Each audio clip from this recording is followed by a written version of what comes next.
அச்சமில்லை அச்சமென்பதில்லையே.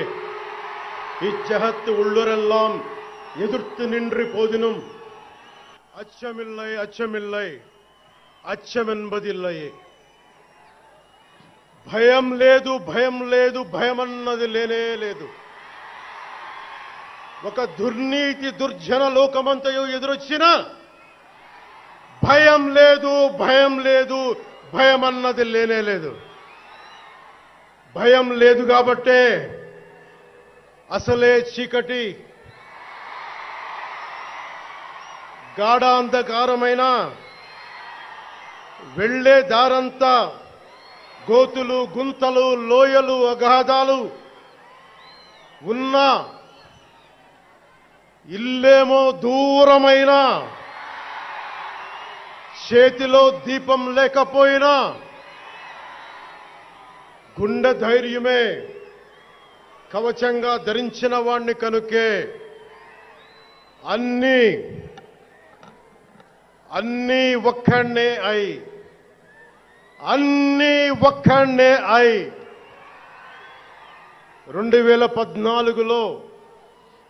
2014లో జనసేన పార్టీని స్థాపించాం. భావ తీవ్రత ఉంది గనుకే 2018లో పోరాట యాత్ర చేశాం. ఓటమి భయం లేదు కాబట్టే 2019లో పోటీ చేశాం. ఓడినా అడుగు ముందుకే వేశాం. మనం నిలబడ్డాం, పార్టీని నిలబెట్టాం. మనం నిలదొక్కుకున్నాం. మనం నిలదొక్కుకోవటమే కాకుండా 4 దశాబ్దాల టీడీపీ పార్టీని కూడా నిలబెట్టాం.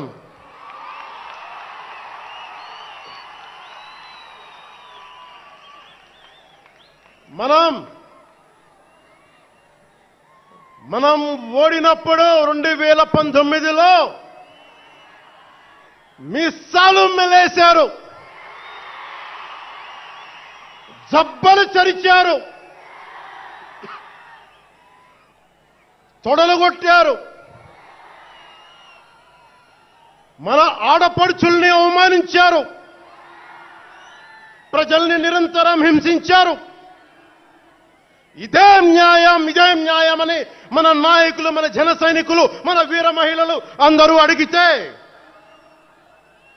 గొంతెత్తితే వారిపైన కేసులు పెట్టారు, జైళ్లలో పెట్టారు, నిర్బంధంలో తోశారు. 4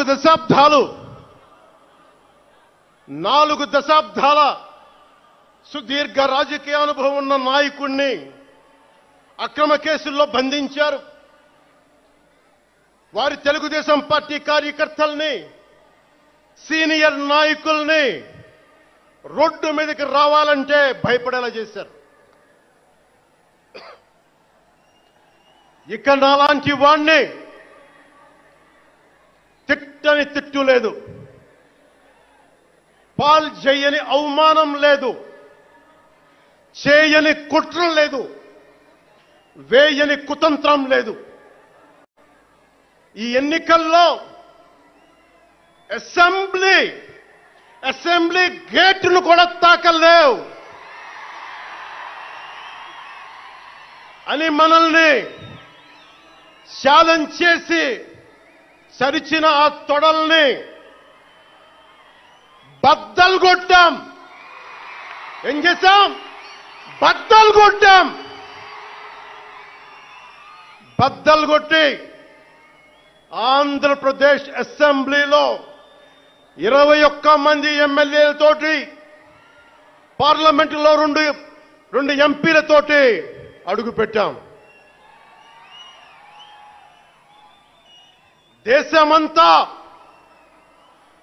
దేశమంతా తల తిప్పి తిరిగి చూసేలా 100% స్ట్రైక్ రేట్తో ఘన విజయం సాధించాం.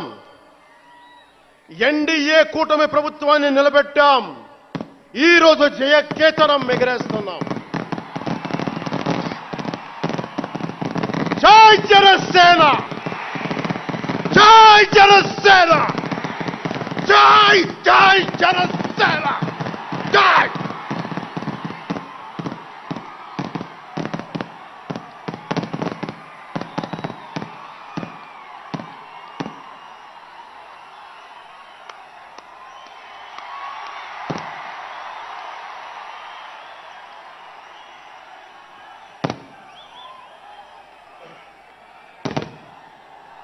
భరత భూమి నేర్పినదో, ప్రజాకోటి నేర్పినదో నిజమేమిటో కానీ ఒట్టి చేతిలో శత్రువుపై దుమికే శక్తి ఉంది అని చెప్పిన దాశరథి కృష్ణమాచార్య మాట బలం తెలంగాణకే కాదు, నెల్లూరులో చదువుకున్న నాకు కూడా.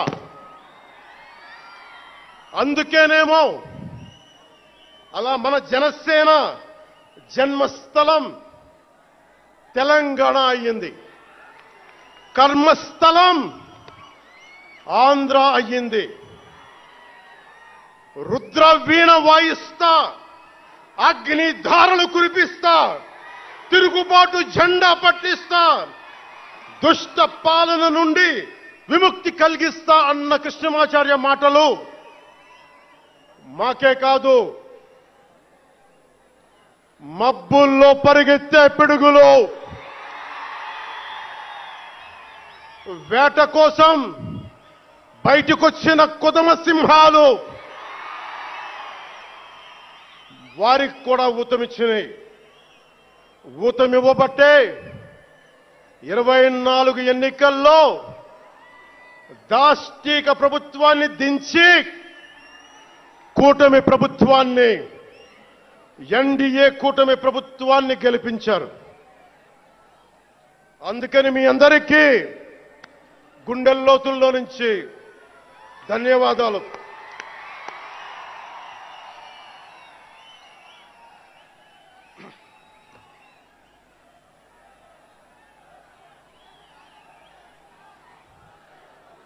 మూగబోయిన కోటి తమ్ముల గళాల పాట పలికించి కదిలి జవమ్మ కూర్చి నా కళానికి బలమిచ్చి నడిపినట్టి నా తెలంగాణ కోటి రతనాల వీణ, నా తెలంగాణ కోటి రతనాల వీణ.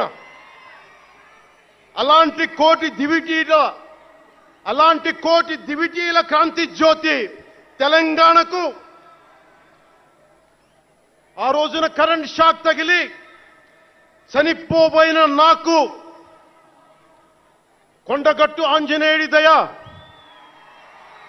తెలంగాణ అన్నదమ్ముల దీవెన, నన్ను ప్రేమించే ప్రజలందరి దీవెన నాకు పునర్జన్మనిచ్చింది తెలంగాణ భూమి. అలాంటి తెలంగాణ నేల తల్లికి నా వందనాలు, హృదయపూర్వక వందనాలు.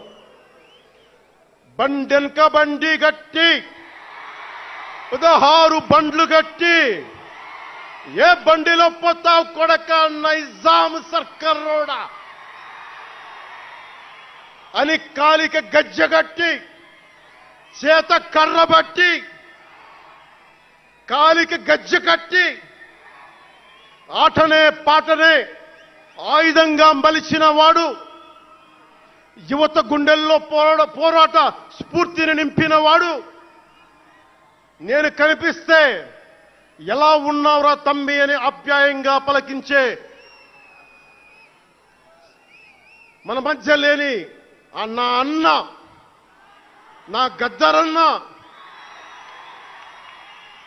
నేల నుంచి వచ్చిన నా తెలంగాణ జన సైనికులకి, జనసేన నాయకులకి, వీర మహిళలకు నా హృదయపూర్వక శుభాకాంక్షలు. మా ఆడపడుచులు, మా వీర మహిళలు, మీ పోరాట స్ఫూర్తిని నేను మర్చిపోలేను. మీరు నా దృష్టిలో, ప్రజల దృష్టిలో, అందరి దృష్టిలో మీరు రాణి రుద్రమ్మలు, వీరనారి గున్నమ్మలు, మా జనసేన వీర మహిళలు, మా జనసేన ఆడపడుచులు అందరి క్షేమం కాంక్షించే సూర్యదేవుని లేలేత కిరణాలు. తేడా వస్తే కాల్చి కథం చేసే లేజర్ బీములు మా జనసేన వీర మహిళలు. అలాంటి మీకు, మా ఆడపడుచులకి, మా వీర మహిళలకి నేను మీకు రుణపడి ఉంటాను. ఈ రోజున కొణతాల గారు చెప్పినట్టుగా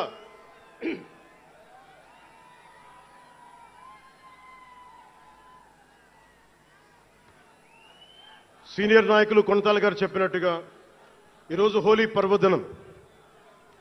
రంగులు, ఉత్సాహం, మైత్రిని పంచే పండగ. చెడు పోయింది, మంచి వచ్చిందని చెప్పి రంగులు జల్లుకునే పండగ. మన జయకేతనం ఎగరవేసిన రోజున హోలీ కూడా రావటం యాదృచ్ఛికం కాదు, భగవంతుడి నిర్ణయం. అందుకని దేశ ప్రజలందరికీ నా హోలీ శుభాకాంక్షలు తెలియజేస్తా ఉన్నాను. ये भगवान का आशीर्वाद है कि जनसेना का यह खास दिन होली के पावन त्योहार के साथ आया है. मेरे लिए होली रंगों का त्योहार है, एकता का त्योहार है, दोस्ती का उत्सव है, खुशी और उल्लास का पर्व है. इस शुभ अवसर पर मैं इस मंच से, पिठापुरम से आप सभी को होली की हार्दिक शुभकामनाएं देता हूं. తమిళనాడు నుంచి నాకు ఎంతో ప్రేమనిచ్చారు. మన స్పీచ్లు చూస్తారంట నాకు తెలియదు. మన తమిళనాడు పర్యటనకి వెళ్తే అందరూ నాకు ఎంతో ప్రేమనిచ్చారు. షణ్ముఖ యాత్రకి వెళితే నేను తమిళనాడులో చాలా కీలకమైన దశలో ఉన్నవాడిని, పెరిగినవాడిని. సుబ్రహ్మణ్య భారతీయారిని స్ఫూర్తిని నింపుకున్నవాడిని. అలాంటి తమిళనాడు ప్రజలందరికీ నా మనస్ఫూర్తిగా మీకు నా నమస్కారాలు. రమణ మహర్షి ఉళ్ళిట్ట ఎన్నట్లు సిద్ధర్గల్ వాళింద సిద్ధపేట్ల సిద్ధర్ భూమి ఉలహ పుదుమరియం తిరుక్కురళవై உலகுக்கு தந்த ஞான பூமி அச்சமில்லை அச்சமில்லை என முழுங்கிய மகாகவி பாரதியார் வீரபூமி உலகத்தை ரட்சிக்கும் கந்தசஷ்டி கவசம் எனும் அருண்கோடை தந்த ஆன்மீக பூமியாம் தமிழகத்தை சேர்ந்த என் அன்பு உள்ளங்களுக்கு எனது அன்பு நிறைந்த வணக்கங்கள். మన మహారాష్ట్రకి వెళితే నాకు మహారాష్ట్రలో అభిమానులు ఉంటారు. అది కూడా రాజకీయ పరంగా ఉంటారు, సినిమాల పరంగా కాకుండా అని నాకు తెలియలా. ఎంతో ప్రేమనిచ్చారు. గౌరవ మహారాష్ట్ర ముఖ్యమంత్రి దేవేంద్ర ఫడ్నవీస్ గారు నన్ను రమ్మని 19 నుంచి అడుగుతా ఉన్నాను. అప్పుడు కుదరలా, 24లో కుదరలేదు, 19లో కుదరలేదు, 14లో కుదరలేదు. మొన్న హర్యానాలో మీరు రావాలి ఖచ్చితంగా అని చెప్పి ప్రత్యేకించి నన్ను పిలిపించారు. నేను ఎన్డీఏ కూటమి కోసం ప్రచారం చేశాను, భారతీయ జనతా పార్టీ కోసం. వెళ్ళిన అన్ని సీట్లు దాదాపు 95% మనం గెలిచాం, ఒక్క సీటు తప్ప. మీకు తెలుసు, నాకు మరాఠీ నేల, మహారాష్ట్ర నేల, ఛత్రపతి శివాజీ మహారాజ్ నేల, ఛత్రపతి సంభాజీ మహారాజ్ నేల. అలాంటి నేలకి ఇక్కడ మనకి ఉన్నారా మీరు? ఓకే. ఇక్కడ మన స్వామీజీ పేరేంటి? ఇక్కడ మన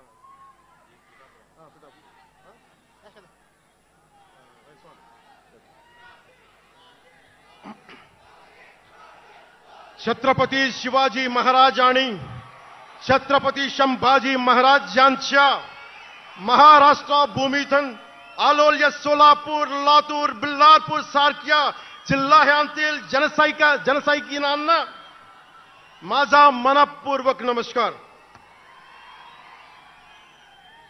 అలాగే కర్ణాటక నుంచి వచ్చిన అభిమానులకి, ಕರ್ನಾಟಕದಿಂದ ಈ ಹಬ್ಬಕ್ಕೆ ಆಗಮಿಸಿದ ನನ್ನ ಜನ ಸೈನಿಕರಿಗೆ, ನನ್ನನ್ನು ಪ್ರೀತಿಸುವ ಕರ್ನಾಟಕದ ಜನ ಸೈನಿಕರಿಗೆ హృత్పూర్వక నమస్కారాలు.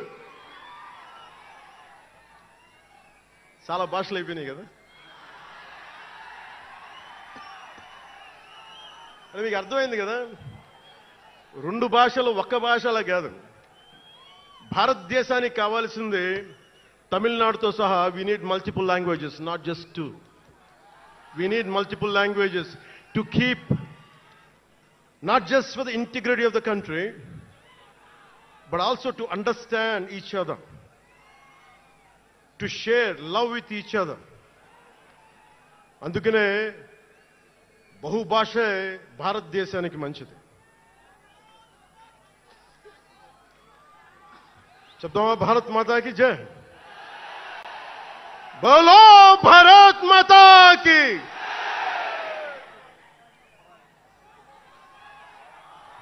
అలాగే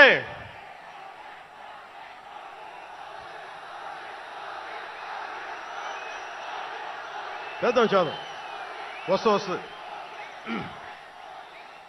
ఇందాక స్టేజ్ పైకి వచ్చేటప్పుడు కిందకి వెళ్ళా. మళ్ళీ సభ ముందు చాలా సినిమాలు ఆపండి. చాలు ఓజీ చాలు. అంటే మీ అందరికీ నేను సినిమా ఎందుకు వద్దని చెప్తానంటే, సినిమాలు తక్కువ చేయడం నా ఉద్దేశం కాదు.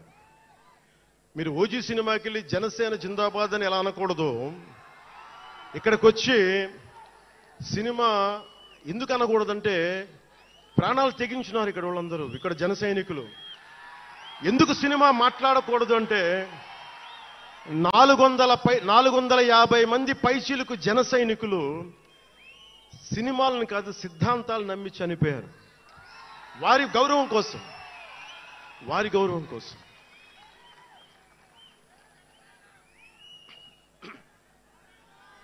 ఇందాక వద్దాం, అవి కూడా వినండి. మీరు వింటలేదని అర్థం. నా పేరు అరుస్తున్నారంటే మీరు నా మాట వింటలేదని. నా మాట వింటే 151 ఉన్న సీట్లు పార్టీ పోయింది. అందుకే నా మాట వినాలి. కూర్చోండి.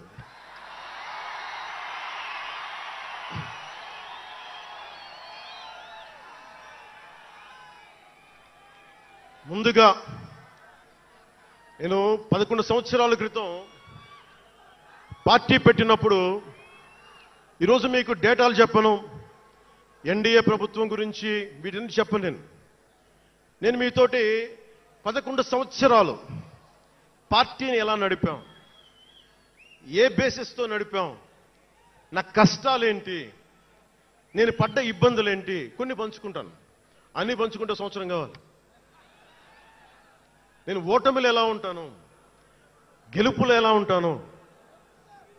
మీరు నా గుండెల్లో పెట్టుకున్న వాళ్ళు, మీరందరూ నా గుండెల్లో పెట్టుకున్నాను. మీకు మించిన కుటుంబం నాకు లేదు. అలాంటి నేను 2014లో ఒక్కడనే కూర్చొని జ్వలిస్తూ మదించిపోతూ, మన ఆలోచనతో మధిస్తూ, ఎలా చెప్పాలి, పెద్ద రాజకీయాల మీద నా చాలా మందితో కసరత్తులు చేసిన వాడిని కాదు. 2009లో అప్పుడు రాజకీయ ప్రస్థానం తప్ప. 2003లో నేను మా నాన్నకి చెప్పాను ఫస్ట్. ఈరోజు మా నాన్నగారు లేరు, స్వర్గస్థులయ్యారు. మా నాన్నకి మా అమ్మకి 2003లో చెప్పారు, అమ్మ నేను ఒకరోజు పాలిటిక్స్కి వెళ్తాను. మా మా నాన్నకి నచ్చల మాట. శుభ్రమైన కెరీర్ పెట్టుకొని పిచ్చేంట్రా నీగా నేను కానీ నేను చెప్పలేకపోయినా ఆ రోజున. నేను సినిమాలని దృష్టిలో పెట్టుకొని ఎదగలేదు, సమాజాన్ని దేశాన్ని దృష్టిలో పెట్టుకుని ఎదిగాను. సినిమా నాకు ఉపకరణం అయింది, కానీ సినిమా నా జీవితం కాలం. చెప్పలేకపోయినా ఆ రోజున. నన్ను చాలామంది, మీరు అందరికీ నాకు గద్దరన్న ఎలా పరిచయం అనుకుంటున్నారు మీరు? రాజకీయాల ద్వారా కాదు. గద్దరన్న ఖుషీ సినిమా చూసి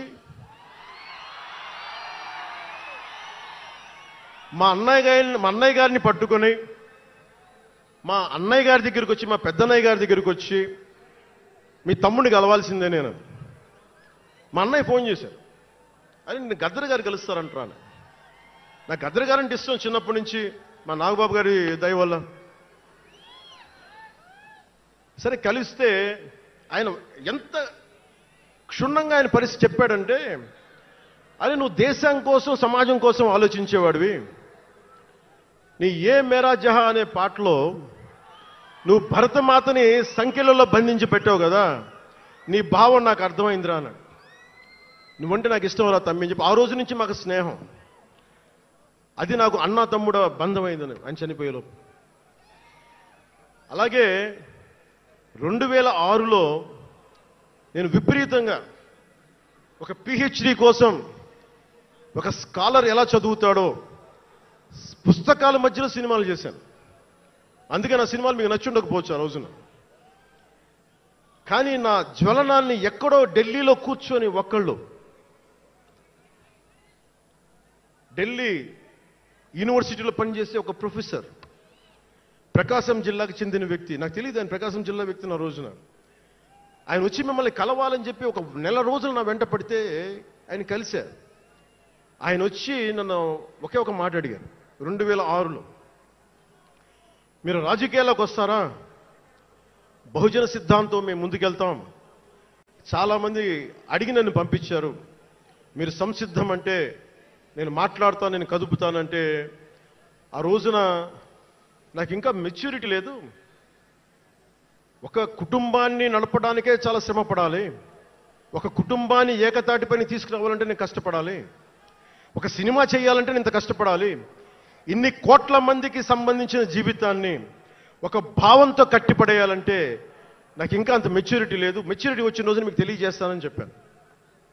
ఆ వ్యక్తి అప్పటి నుంచి ఇప్పటిదాకా అరుదుగా అప్పుడప్పుడు కలుస్తూ ఉంటాను. ఈ రోజున హైదరాబాద్ సెంట్రల్ యూనివర్సిటీ ప్రొఫెసర్, మీలో కొంతమందికి తెలిసి ఉండొచ్చు, ప్రొఫెసర్ శ్రీపతి రాముడు గారికి మనస్ఫూర్తిగా నా ధన్యవాదాలు తెలియజేస్తున్నాను. వారిని వేదికపైకి రమ్మని మనస్ఫూర్తిగా కోరుకుంటా ఉన్నాను. ఎందుకంటే మీరు ఓజీ అని అరుస్తూ ఉంటే, నన్ను సినిమాల కంటే కూడా సినిమాల్లో ప్రజలకి పనిచేసే మనిషిని చూశారు ఇలాంటి మేధావులందరూ, పోరాట యోధులందరూ. సో నాకు ఎప్పుడు కూడా ఆయన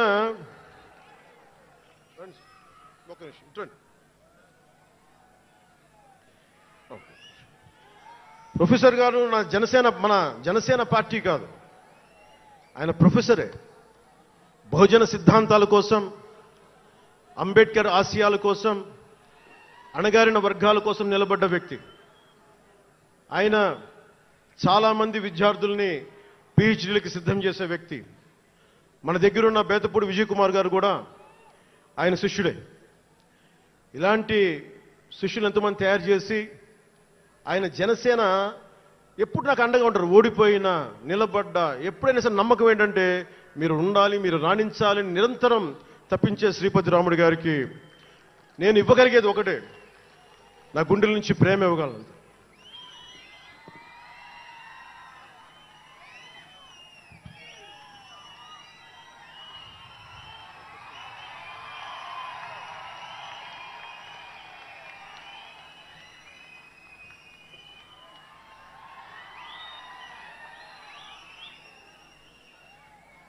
అంటే కృతజ్ఞత అనేది ఎంత అవసరం, గుర్తింపు ఎంత అవసరం అంటే, మనం ఏదో అయినప్పుడు కాదు, ఏవి అవ్వనప్పుడు మనం వెంట నిలబడాల్సింది.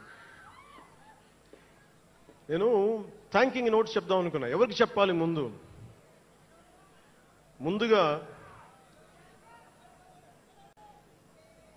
ఈ సభా వేదిక కోసం పారిశుద్ధ్య సిబ్బందికి, నా గుండెల్లో పెట్టుకొని గౌరవించే నా పారిశుద్ధ్య సిబ్బందికి ముందుగా మీ అందరికీ నా హృదయపూర్వక నమస్కారాలు, హృదయపూర్వక ధన్యవాదాలు. యాక్చువల్గా నేను అనుకుంది ముందుగా పారిశుద్ధ కార్మికులకి సన్మానం చేసి స్పీచ్ మొదలు పెడదామని. ఎక్కువ మంది ఉండటం వల్ల మన సమయం సరిపోదు కాబట్టి రేపు పొద్దున మన సీనియర్ నాయకులందరినీ, సోదరులు నాగబాబు గారిని, ఎమ్మెల్సీ వారిని గౌరవించి చేయవలసిందిగా నేను కోరుకుంటున్నాను. అలాగే దారి పొడవున శుభాకాంక్షలు తెలియజేసిన హోర్డింగ్స్ ద్వారా నా సోదరులు సోదరీమణులందరికీ, ప్రతి ఒక్కరికి, నాయకులందరికీ నా ధన్యవాదాలు. డిప్యూటీ సీఎం పేషి అధికారులందరికీ కూడా నా ధన్యవాదాలు. నా సెక్యూరిటీ సిబ్బందికి కూడా నా ధన్యవాదాలు. ఈ ఆవిర్భావ దినోత్సవానికి ముందుండి నడిపించిన గౌరవ సివిల్ సప్లైస్ మంత్రి, Janasena political affairs committee chairman, నన్ను కాలానికి నా పరీక్షలు పెట్టి కానీ ఒకసారి నిర్ణయం తీసుకున్న తర్వాత ఓడిపోయినా కానీ వెన్నంటే నిలబడ్డ నా సోదరుడు, పిఎస్సి చైర్మన్, గౌరవ సివిల్ సప్లైస్ మంత్రి శ్రీ నాదెండ్ల మనోహర్ గారికి నా హృదయపూర్వక ధన్యవాదాలు.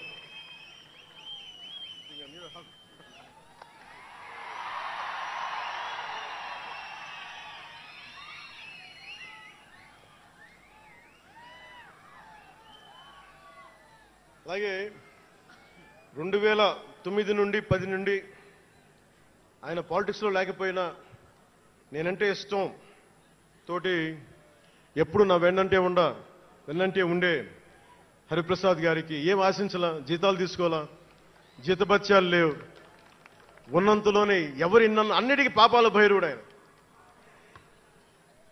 పవన్ కళ్యాణ్ ఆ నిర్ణయం తీసుకోలేదంటే ఈయనే ఉంటాడు కారణం అంట.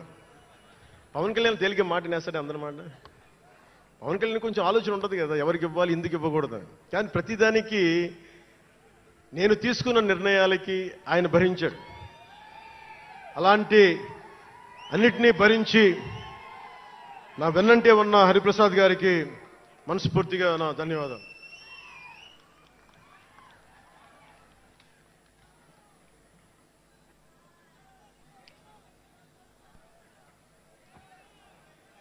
అలాగే అన్ని కమిటీల సభ్యులందరికీ పేరు పేరున, కేకే గారికి, తెగించే గుణమున్న పంచకర్ల సందీప్కి, పోరాటం చేసిన నాయకులందరికీ నా ప్రత్యేక ధన్యవాదాలు. సోషల్ మీడియా సిబ్బందికి, స్టేజ్ కల్చరల్ ఆర్టిస్టులందరికీ, ఫుడ్ సప్లైయర్స్ అందరికీ, దాతలకి, డాక్టర్స్ టీమ్కి, ప్రతి ఒక్కరికి నా హృదయపూర్వక నమస్కారాలు. ఇందాక ఆ పైన హెలికాప్టర్లో వస్తుంటే చాలామంది ఫోటోగ్రాఫ్స్ కనిపించినాయి. ముఖ్యంగా తెలుగు సినిమా హీరోలు, సూపర్ స్టార్స్ ఫోటోస్, ప్రభాస్ గారిది, మహేష్ బాబు గారిది, జూనియర్ ఎన్టీఆర్ గారిది, అల్లు అర్జున్ గారిది, సాయి ధరమ్ తేజ్ గారి, నందమూరి అభిమానులు, మెగాస్టార్ చిరంజీవి గారి అభిమానులకి, మెగాస్టార్ తనయులు, గేమ్ చేంజర్ రామ్ చరణ్ గారి అభిమానులు, తెలుగు హీరో హీరోయిన్లు, ప్రతి నటుల అందరి హీరోల అభిమానులు, మీ అందరికీ కూడా నా ప్రత్యేక నమస్కారాలు, ధన్యవాదాలు. అలాగే పవన్ కళ్యాణ్ అభిమానులకు కూడా నా హృదయపూర్వక నమస్కారం.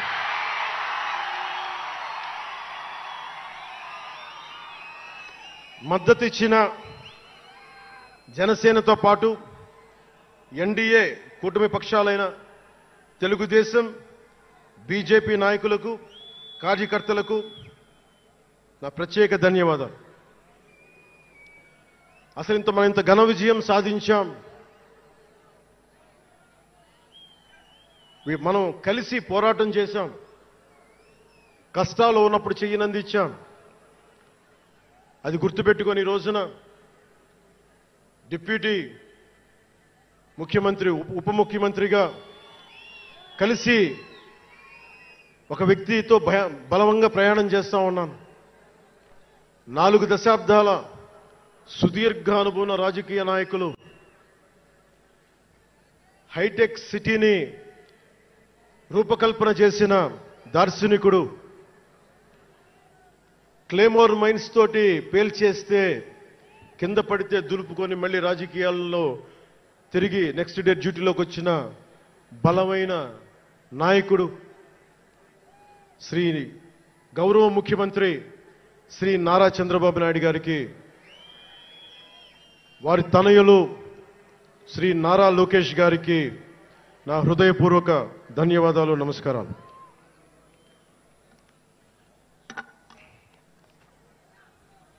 ఒకసారి నా నోటి నుంచి 11 సంవత్సరాలు నలిగాం కదా, మన ఎంపీలు మన పేర్లు నా నోటి గుండా చెప్పాలి మీ అందరికీ అని చెప్పడానికి.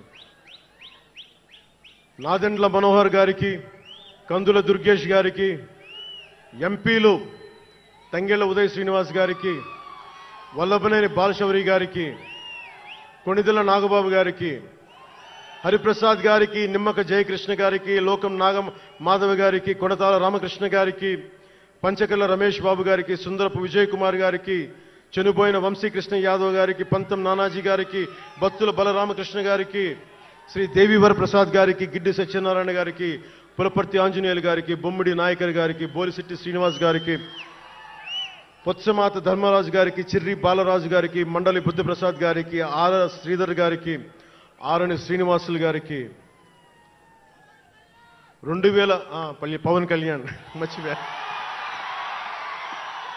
నేను మర్చిపోయినా మీరు మర్చిపోయిన ఎవరు కదా.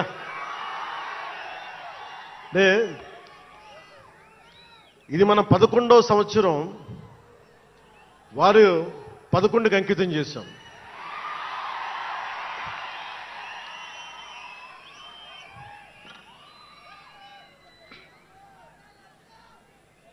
Love you two.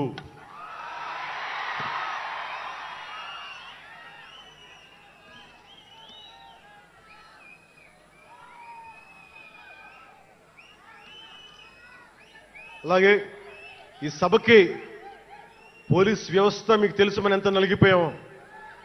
గత 5 ఏళ్లలో మనం ఎంత నలిగిపోయామో మీకు తెలుసు, ఎన్ని ఇబ్బందులు పాలు చేశారో తెలుసు. ఆ రోజు నుంచి కూడా ఈ రోజుకి వరకు నాకు పోలీస్ శాఖ అంటే చాలా గౌరవం. ఎందుకంటే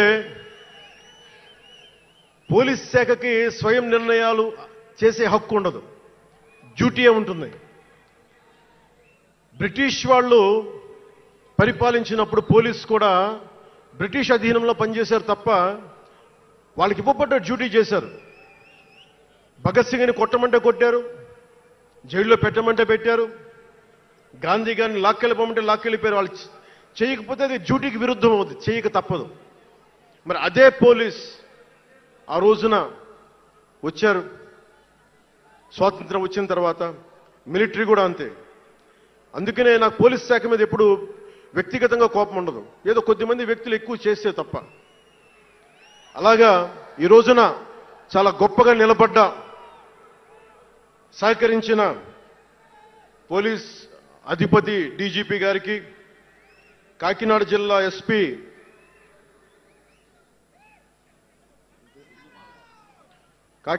ఎస్పీ బిందు మాధవ్ గారికి, కలెక్టర్ శ్రీ షణ్మోహన్ గారికి, రెవెన్యూ అధికారులకు, ఇతర పోలీస్ అధికారులకు, మున్సిపల్ అధికారులకు, బందోబస్తు డ్యూటీకి వచ్చి అన్ని జిల్లాల నుంచి వచ్చిన నలిగిపోయి ఎండలో ఉన్న నా కానిస్టేబుల్ సోదరులకు, ప్రతి ఒక్కరికి పేరు పేరున నా హృదయపూర్వక ధన్యవాదాలు, హృదయపూర్వక కృతజ్ఞతలు.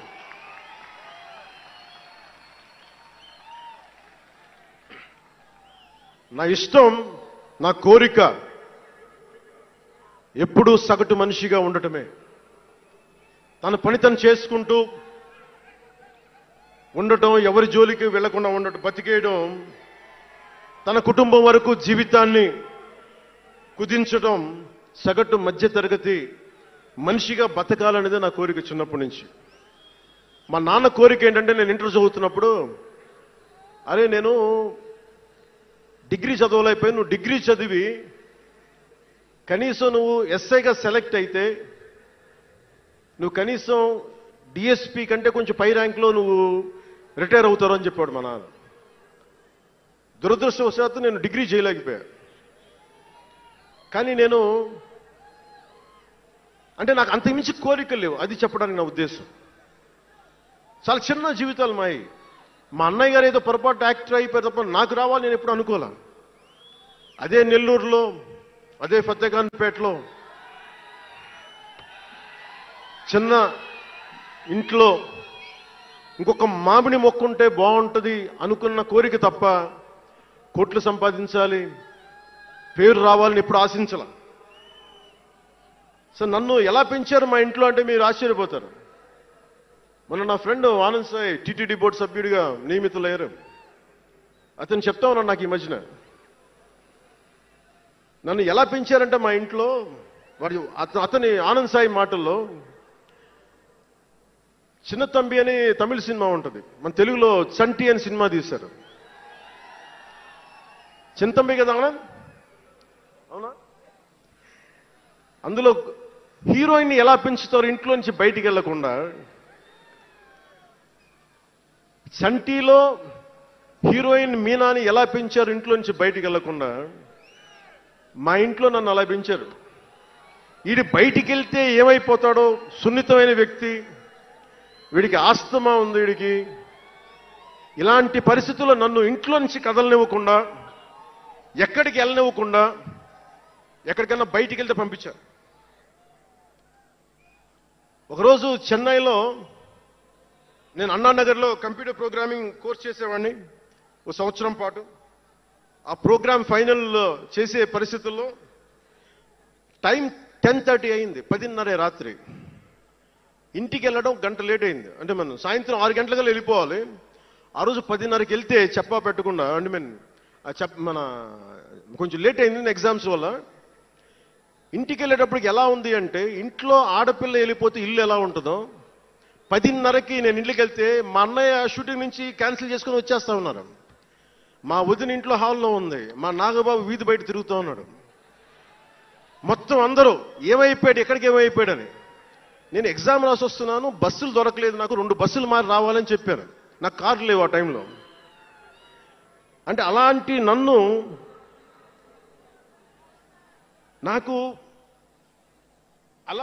పెంచారు. నన్ను మా నాగబాబు గారు ఇక్కడ ఉన్నారు, అడగండి, ఆ రోజు గుర్తుంటుంది ఆయనకి.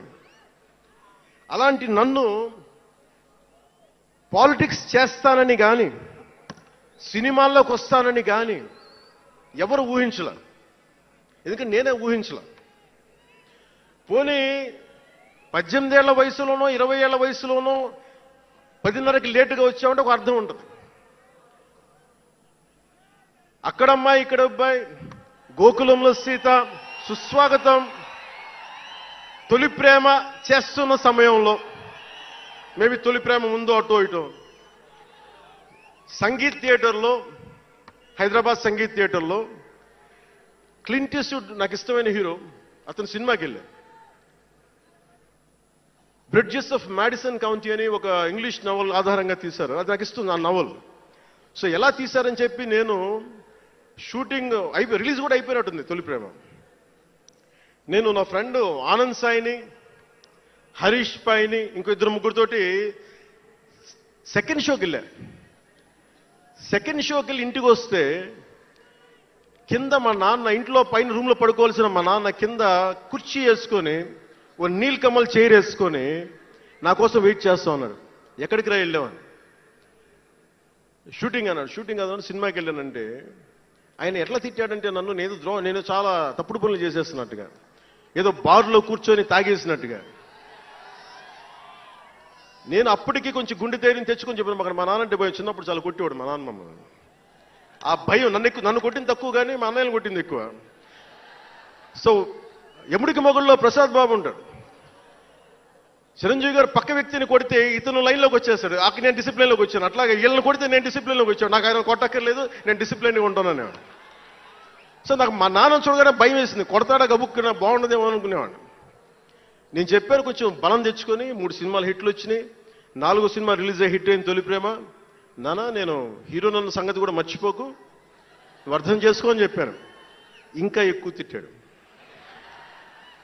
అంటే మా నాన్న తిట్లు ఎలా ఉన్నాయంటే చెప్పలేను, కానీ ఈ అర్ధరాత్రి అపరాత్రి తిరుగుళ్ళు ఏంట్రా, ఈ సెకండ్ షోలకి వెళ్ళడం ఏంటి, ఏదో హీరో అయ్యావు అయితే అన్ని లిప్ చేసేస్తావా అని తల ఉంచుకొని పైకి వెళ్ళిపోయాడు.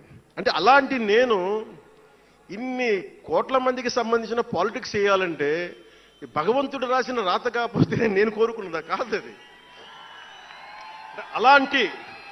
అలాంటి వాతావరణంలో పెరిగిన నేను ఈ సినిమాలు ఏంటో, ఈ పాలిటిక్స్ ఏంటో, పార్టీ పెట్టడం ఏంటో అని అనుకుంటే అంటే ఇందాక ఎందుకు బయటికి వెళ్ళానంటే ఇవన్నీ ఆలోచిస్తున్నా. ఇదంతా భగవంతుడు మాయ తప్ప నాది కాదు నాకు తెలుసు. అలాంటి జీవితానికి దారి ఏర్పరిచింది, ప్రజా సమస్యలపై నిలబడేలా చేసింది, పార్టీ పెట్టనిచ్చింది నాలోని భావ తీవ్రత. పార్టీ పెట్టనిచ్చింది భావ తీవ్రత. పుస్తక పఠనం, డబ్బులు సంపాదించాక ఖర్చు పెట్టనంటే ఎలా కుదరదో, వద్దనుకున్న ఏదోలా ఖర్చు అయిపోతాయి. అలాగా కొంత జ్ఞానం వచ్చాక, కొంత చదివాక, కొంత చెయ్యగలిగే సత్తా ఉన్నాక నేను ఊరికనే కూర్చుంటాను, నేను ఏమి చెయ్యనంటే జీవితం అలా ఉండనివ్వదు. అలాంటి నన్ను ఏదో సాటర్డే సండే షూటింగ్ ప్రాక్టీస్కి వెళ్ళి మెడ్రాస్ రైఫిల్ క్లబ్లో, మార్నింగ్ లయోలా కాలేజీలో జాగింగ్ చేసుకొని, ఇంటికి వచ్చి పుస్తకాలు చదువుకొని, మా వదినకి ఏదైనా అవసరమైతే పనులు చేసి పెట్టి, ఇలాంటి నేను సగటు మనిషి, మధ్యతరగతి మనిషి, అంతకుమించి వేరే పట్ల. పనగల్ పార్క్ వెళ్ళి కూరగాయలు తీసుకురావడం, వంకాయ ఎంత, తక్కాలి ఎంత, అంటే మన ఉల్లిపాయలు వంకాయలు ఎంత అని ఇట్లాంటివి తీసుకొచ్చేవాడిని. నెల్లూరులో పెద్ద బజారు వచ్చి మన పెద్ద బజారు చిన్న బజారుకి వెళ్ళి ఇంటికి కావాల్సిన సామాన్లు తీసుకొచ్చేవాడిని.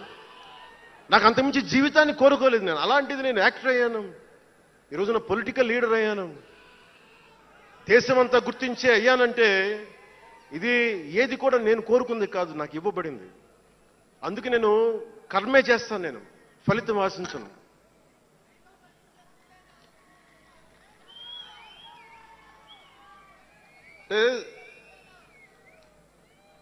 అది ఎలా ఉంటుందంటే, అది ఇవన్నీ ఎందుకు చెప్తున్నానంటే, సగటు మనిషి చాలా భయాల మధ్య, చాలా బాధ్యతల మధ్య జీవితాన్ని కొనసాగించాలి. ఒక మాట అంటే ఎక్కువ, ఒక మాట అంటే తక్కువ, చాలా సన్నని గీతల మధ్య బతకాలి. ఒకలాగా చెప్పాలంటే అరిటాకు లాంటి జీవితం. అరిటాకు ఉంది కదా అని జీవితం వడ్డించిన విస్తరు అవ్వదు, చిన్నపాటి ముళ్ళు తగిలినా మొత్తానికి చిరుగుపోతుంది. అలాంటి కోట్లాది సగటు మనుషుల ప్రభావితం చేసే సినిమా కానీ, కోట్లాది మందిని ప్రభావితం చేసే రాజకీయాలు కానీ నాకు చాలా బాధ్యతనిచ్చాయి. సినిమాలో ఎంత చెప్తే మంచిది, ఎంత చెప్తే మంచిది కాదు అని ఆలోచించి చేసేవాడిని. ఒక దేశభక్తి పాట పెడితే మంచిదా, ఒక క్లబ్ డాన్స్ పెడితే మంచిదా, ఈ రెండు ఆలోచించి దేశభక్తికి వెళ్ళాను నేను. అందుకే ఏ మేరా జేహాన్ పెట్టాను తప్ప ఓ మై డార్లింగ్ అని పెట్టలా. అంటే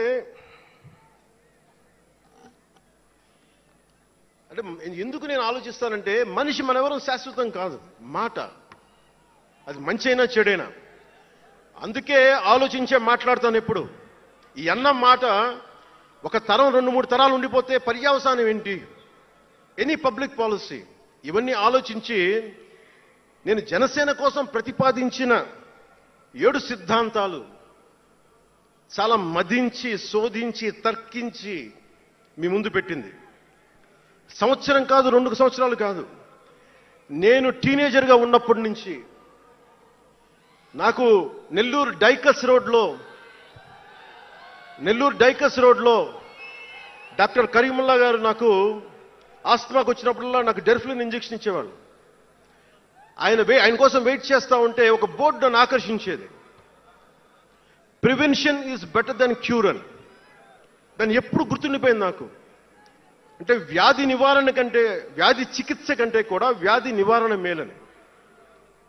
అందరూ చాలా మంది అనుకుంటారు కదా, ఎందుకు నాకు చెగువేరా ఇష్టం అంటే అది కమ్యూనిజమో మావోయిజం వల్ల కాదు.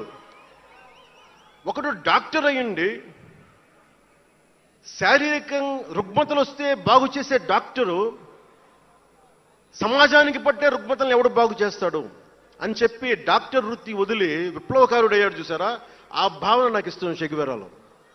అంతేగాని అతను మావోయిస్టో కమ్యూనిస్టో అని కాదు, గెరిల్లా అని కాదు. ఆ మానవీయ కోణం నాకు నచ్చి దాన్ని ఇష్టపడ్డాను చెగువేరాని. ఆ సిద్ధాంతాలని అంటే ఎందుకు చెప్తున్నాను మీకంటే చాలా ఆలోచించి చేశాను. అంటే అంత వయసు నుంచి ఆ సిద్ధాంతాలని చాలా బలంగా విశ్వసించేవాడిని, ఆచరించేవాడిని కనుక, వాటి కోసం నిలబడేవాడిని కనుక, నిలబడినందుకు ఆ సిద్ధాంతాలు నన్ను దశాబ్దం రాజకీయ పోరాటం చేయగలిగే సత్తానిచ్చినాయి. ఈ రోజున 100% స్ట్రైకింగ్ రేట్తో జైకేతనాన్ని ఎగరేస్తున్నాం ఈ రోజునంటే జనసేన 7 మూల సిద్ధాంతాలే కారణం. అంటే మీకు మొన్న మన జనసేన ఆవిర్భావ దినోత్సవం అని అనగానే పవన్ కళ్యాణ్, నేను ఎంత పేరుందో నాకే తెలీదు, ఇంగ్లీష్ పేపర్లో కూడా రాస్తారని నా పేరు అనుకుంటాను అప్పుడప్పుడు. ఏదో నేషనల్ పేపర్లో ఢిల్లీ నుంచి ఎవరో తెలుగు జర్నలిస్ట్ పంపించలా, హిందీ జర్నలిస్ట్ పంపించారు నాకు. Pawan Kalyan changes his ideology left right and centre అని. అంటే వీడి అవసరాలకి ఎలా పడితే అలా మార్చేస్తాడని నాకు అనిపించింది. అలా ఎలా పడితే అలా మార్చేసేవాడు 11 సంవత్సరాలు పార్టీని నడపగలడా? 7 సినిమాలతోటి సూపర్ స్టార్డమ్ రాగలదా? నేను వద్దనుకున్నా ఓజీ అని అంటా ఉంటారు, అవన్నీ వస్తాయా? 2007లో నేను కామన్మెన్ ప్రొటెక్షన్ ఫోర్స్ పెట్టినప్పుడు చాలా మంది నాకు ఇష్టమైన నాయకులు, ప్రభావితం చేసిన నాయకులు, ఒకరితో ఒకరికి సంబంధం లేదు. ఒకళ్ళు నారాయణ గురు అయితే ఇంకొకళ్ళు చెగువేరా, ఒకళ్ళు జయప్రకాష్ నారాయణ అయితే ఇంకొకళ్ళు లోకమాన్య బాలగంగాధర్ తిలక్, ఒకళ్ళు మదర్ తెరీసా అయితే ఇంకో వైపున భగత్ సింగ్. ఆ రోజు నన్ను అందరూ అన్నారు, నీకేంటి ఇంత పిచ్చి ఏంటి, నీకు కన్ఫ్యూజ్డ్ ఐడియాలజీ నీది అంటే నేను రోజు చెప్పలేకపోయాను అందరికీ. పవన్ కళ్యాణ్ ఐడియాలజీ ఏంటంటే ఇంత భిన్నమైన వ్యక్తుల్లో ఏకత్వం చూడగలగడం పవన్ కళ్యాణ్ ఐడియాలజీ. ఆ ఏకత్వాన్ని చూడగలిగాం కాబట్టి ఆ 7 సిద్ధాంతాలు వచ్చినాయి. నాకు ఒక్కొక్కరిలో నాకు నచ్చిన అంశాన్ని తీసుకొని నాకు వ్యక్తిగతంగా బలం ఇవ్వడం చూశాను. అది నా మీద ఎంత ప్రభావితం చూపించింది, అది ఎంత సక్సెస్ ఇచ్చిందో కూడా నాకు తెలుసు. అంటే నేను అందరిలాగా నేను కాలేజీలకి యూనివర్సిటీలకి వెళ్ళా, డాక్టరేట్ లేకుండా పోవచ్చు, యూనివర్సిటీస్కి వెళ్ళి ఉండకపోవచ్చు, కానీ జ్ఞానాన్ని సముపార్జించటం నా చిన్నప్పటి నుంచి ఈ క్షణం దాకా నేను ఎప్పుడూ ఆపలా, ఎప్పుడు నేర్చుకుంటానే ఉన్నాను. అంటే చిన్నప్పుడు ఇలస్ట్రేటెడ్ వీక్లీలు, ఫ్రంట్ లైన్ మ్యాగజైన్లు, న్యూస్ పేపర్లు, సోవియట్ భూమి పత్రికలు, చరిత్ర, సంస్కృతి పుస్తకాలు, సాహిత్యం, ఫిలాసఫీ, ఫారిన్ అఫైర్స్ ఇవేమి చదవటం ఆపలా ఇప్పటిదాకా. అవన్నీ సామాజిక, చారిత్రక, రాజకీయ అంశాల మీద అవగాహన లేకుండా ఎందుకు పార్టీ పెడతాం? దేశ విభజన, కలోనియల్ చరిత్ర, తిరుగుబాట్లు, చిత్తాగాంగ్, విప్లవ వీరులు, తాకట్టులో భారతదేశం, ఆడమ్ స్మిత్లు, మాల్థూసియన్ థీరీలు చదవకుండా, అర్థం చేసుకోకుండా పార్టీ పెట్టేస్తామా? అంటే ఇవన్నీ ఇంత అవగాహన, ఇంత సామాజిక పరిజ్ఞానం సినిమాలు చేసుకునే వాడికి ఎలా ఉంటుంది అవగాహన అని? అదే కదా. అంటే దానికోసం ఎలా పుట్టాలండి? ప్రత్యేకంగా తెల్లగడ్డ వేసుకుని పుట్టాలా అండి? ఆకాశంలోకి చూస్తా తెల్లగడ్డ వేసుకొని సామాన్యుడికి అర్థం కాని లిటరీ టర్మ్స్ తోటి మాటల్ని మాట్లాడాలా? పోనీ పార్టీ పెట్టాలి అంటే నాన్న ముఖ్యమంత్రి అయి ఉండాలా? మావయ్య కేంద్ర మంత్రి అయి ఉండాలా, బాబాయిని చంపించుండాలా అని ఎక్కడ రాసిలేదు కదా. అంటే దశాబ్దం పాటు ఒంటరిగా పార్టీని మొయ్యాలి అంటే ఎన్ని తిట్లు, ఎన్ని అవమానాలు భరించాలి, ఎంత నలిగుండాలి, ఎంత జ్వలించుకుపోవాలి, ఎన్ని పోగొట్టుకోవాలి. వ్యక్తిగత జీవితం నుంచి నా ఆరోగ్యం దాకా అన్ని పోగొట్టుకుంటానే వచ్చాను. దానికి ఈ జయకేతనం నాకు ఆనందాన్ని ఇచ్చింది. ఎందుకు చెప్తున్నానంటే ఆరోగ్యం గురించి. నేను మార్షల్ ఆర్ట్స్ చేసేటప్పుడు 3 గ్రనైట్ రాళ్లు గుండెల మీద పెట్టుకొని పగలగొట్టించుకునేవాడిని. 3 9 ఏళ్ల పిల్లలు, 8 ఏళ్ల పిల్లలు ముగ్గురిని ఒకళ్ళని ఇలా పట్టుకుని ఇంకొకటి భుజాల మీద కెక్కించుకొని గుడుంబ శంకర్లో మోసుకొచ్చినంత బలం ఉంది. చూడటానికి బక్కగానే ఉంటా, కానీ బలం అపారం ఉండేది. అలాంటి నేను ఈ రోజున నాకు రెండో కొడుకు నేను ఎత్తుకోలేను. పెద్ద కొడుకుని ఎలాగ ఎత్తుకోలేను అనుకోండి, అది వేరే విషయం. నా రెండో కొడుకుని చిన్నోడు 6-7 సంవత్సరాలు, వాడిని ఎత్తుకోలేను నేను. అంత బలహీన పడిపోయాను. కానీ బలం తెచ్చుకుంటాం మీ అందరి ఆశీస్సులతోటి, బద్దలు కొడతాం మళ్ళీ. అంటే రాజకీయాల్లో ఉండాలంటే 2 పిచ్చి పవర్ హంగ్రీ ఉండాలి, లేదా బలమైన సైద్ధాంతిక బలమన్నా ఉండాలి. వ్యక్తిగా ఎదగాలి, పదవే ముఖ్యం, అధికారమే ముఖ్యం. దానికోసం గుండాల్ని వాడుకుంటాం, మర్డర్లు చేయిస్తాం, వేల కోట్లు దోచేస్తాం, కులాలని కెలికేస్తాం, రకరకాల విద్వేషాలు రెచ్చగొడతాం, తద్వారా లాభపడతాం అన్నది ఇంకో పద్ధతి. నేను అది కోడికత్తిని వాడుకుంటాం, నేను అలాంటివి ఎంచుకోలే. సైద్ధాంతిక రాజకీయాన్ని ఎంచుకున్నాను. నాకు ఊహ తెలిసినప్పటి నుంచి అలాగే బతికాను. అందుకే నేను సమాజం, సమతుల్యత, భావితరాల భవిష్యత్తు, దేశం అంతరంగిక భద్రత, దేశ భద్రత, శత్రు దేశాల దాడులు ఆలోచించి దశాబ్దంన్నర నలిగి గుండె రగిలి అందరిలోనూ చైతన్యం రగిలించి ఈ రోజున జనసేన జయకేతనం ఎగరవేస్తున్నాం. ఇది జనసేన పద్ధతి. Registered party to recognised party. It took us a decade time, decade plus.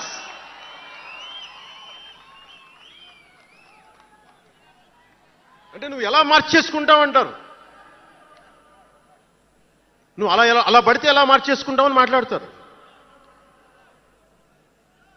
అరే ఒక మనం ప్రార్థించే నదే గంగమ్మ అవ్వచ్చు, కృష్ణమ్మ అవ్వచ్చు, దేవత అవుతుంది, పడవలకి రస్తా అవుతుంది, పంట కాలువలకి పొలాల్లోకి దూరే పంట కాలువ అవుతుంది. మార్పు అనేక రకాలుగా ఉంటుంది. ఇక్కడ నువ్వు గంగని నదిగా చేశావు, ఇక్కడ నువ్వు స్నానం చేయకూడదంటే కుదరదు. చాలా విభిన్నంగా చూడాలి. నేను మార్పు కోసం వచ్చిన వాడిని, ఓట్ల కోసం వచ్చిన వాడిని కాదు.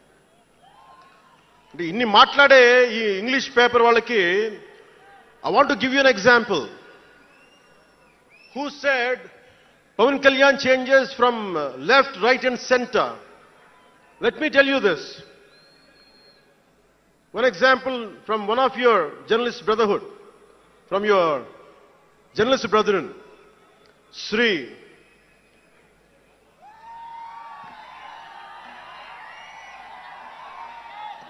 M.J. Akbar. He wrote a book called Riot After Riot. ఆ పుస్తకంలో ఎంటైరిటీ అంతా how BJP is wrong, how BJP is communal అని all the stories he picked up is all about anti-BJP. But in 2014, same Mr. M.J. Akbar has become MP for BJP. బీజేపీని తిట్టిన వ్యక్తే కాంగ్రెస్ లో ఉండి బీజేపీకి వెళ్ళి మారగలిగినప్పుడు తప్పులేదు. కానీ నేను ఇన్ని రకాలుగా మాట్లాడి తప్పైపోయింది అది. అంటే ఇది let me tell you, I blended the best of everybody.